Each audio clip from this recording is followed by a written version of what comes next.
Well, good afternoon, everyone. It's such a pleasure to be here and hear the great questions so far. I'm Sharon Samjitsingh. I am the CEO and co-founder of Healthcare Originals, or we call ourselves for short HCO. So the fourth time, yes, that's 4 fingers I'm holding up. The fourth time that I almost died from an asthma attack, I was 19. And I'm going to provide some context for you. I was 19. So just out of my first year of university, and you would think I was an adult and should know that I was having an asthma attack. That wasn't the case. My father came home late from work one Friday evening and said to me, well, we're taking you to the emergency room. So providing that context, again, we get to the emergency room, and I'm 19, so of course I know everything about everything in the world. I see an accident victim, bloodied, unconscious, on a stretcher, and I said to the doctor, who's furiously treating me, Doc, you really should go see about that guy. He looks like he's dying. And he said to me, well, you are actually closer to dying than he is, so I need you to be quiet while I treat you. And there are a couple things running through your mind right now, like, really, Sharon, really? You did not understand that you were close to dying? Well, that's not what we see on TV. On TV, when you think about an asthma attack, you see people gasping, and it's all very dramatic, which it has to be. It's TV. But that actually isn't the case. What actually happens in real life is this is sort of what you see on TV. There seems to be nothing, and then all of a sudden there's an attack. Actually, what studies have shown is that people like me who have poor outcomes, I almost died 5 times from asthma, actually are unaware of the symptoms that we exhibit. Our symptoms actually look a lot more like this gray line that you see here, but we are actually unaware of them because we're busy, right? We breathe 20,000 times a day. If we had to think about breathing, we wouldn't do anything else. So what we do at my company is we have a technology that has actually been proven to help people like me who are unaware of their symptoms understand that they're going to have an asthma attack or a COPD flare-up up to 3 months in advance.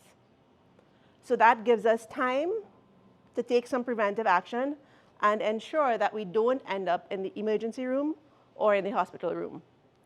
And if you ever had a loved one who went through a respiratory attack, or if you had it yourself, you understand just how frightening it can be. So for the people that use our product, we provide them with peace of mind and freedom to live life on their own terms without fear. But for our customers who pay us, these are the insurers.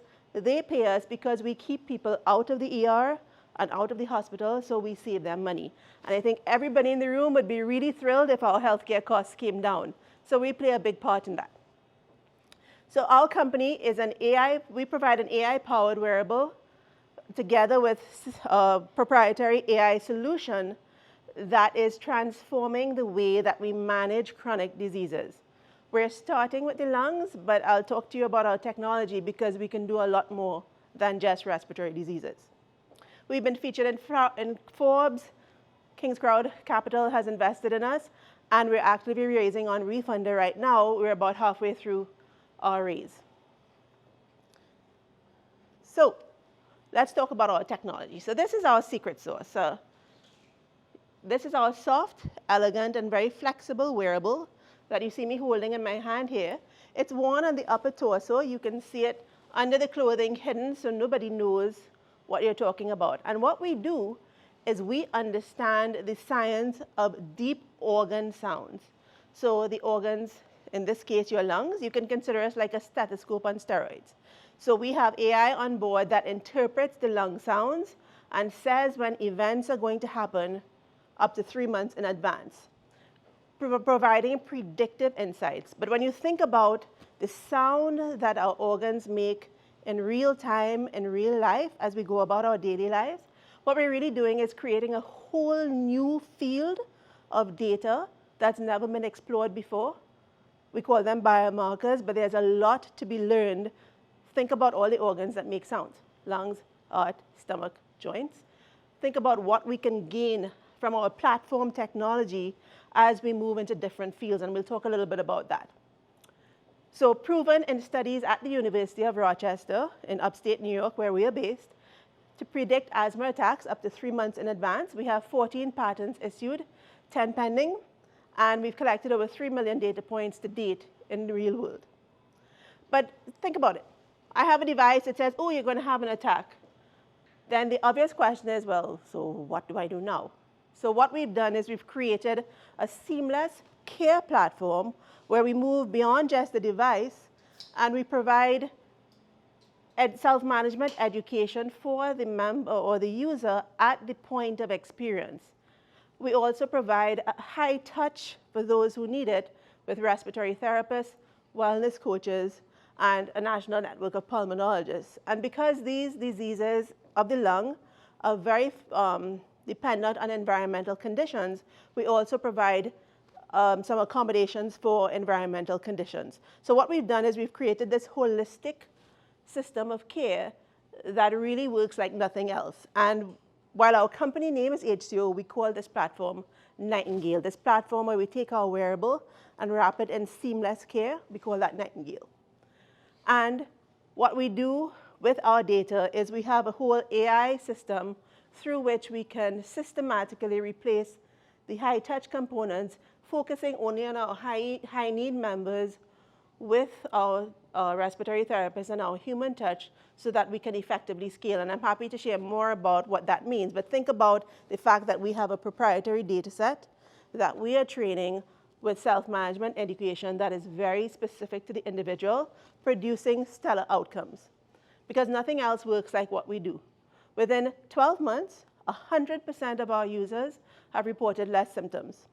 90% of them sleep better. If you have any experience with these conditions at all, every attack, 95% of attacks happen at night. So the fact that people are sleeping better speaks for itself. And within 6 months, 2 out of 3 people who are having attacks every month have no attacks. We are the first wearable and the only digital health respiratory solution to be validated by the Validation Institute. They have been in business for more than 10 years now, have never been challenged. When they say a system works and they validate you, it works.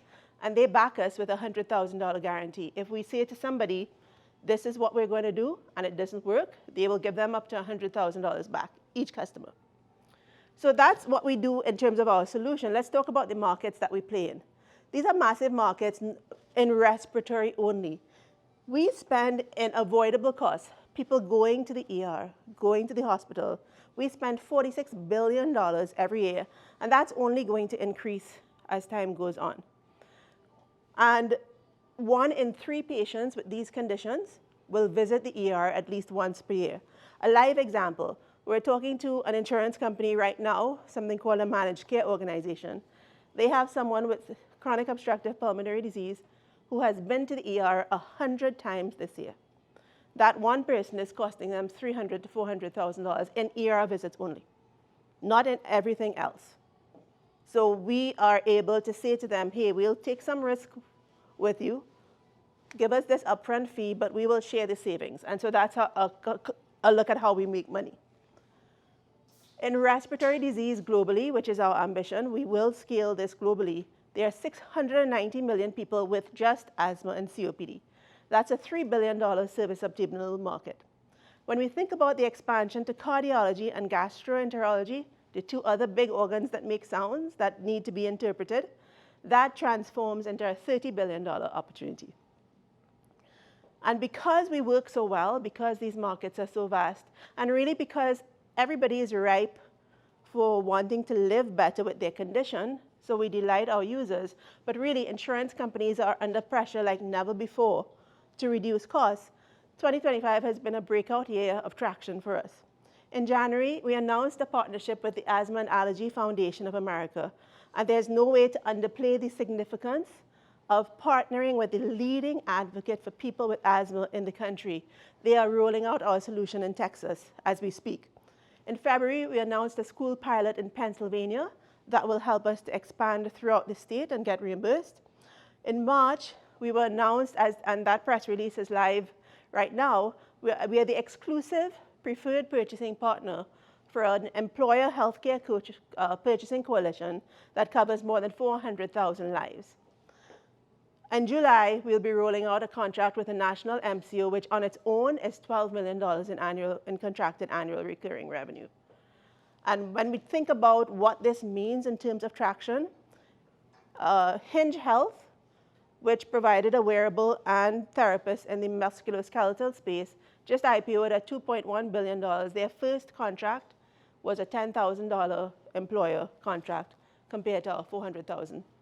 So there's Hinge just IPO'd, Omada Health just IPO'd. There's a clear market pathway to a unicorn valuation for us in even just one category, and our vision is much bigger. So I lead the best team in the world to get this done. This is the fourth technology that I have commercialized successfully. Our chief medical officer is a former chief medical officer of a big blues plan.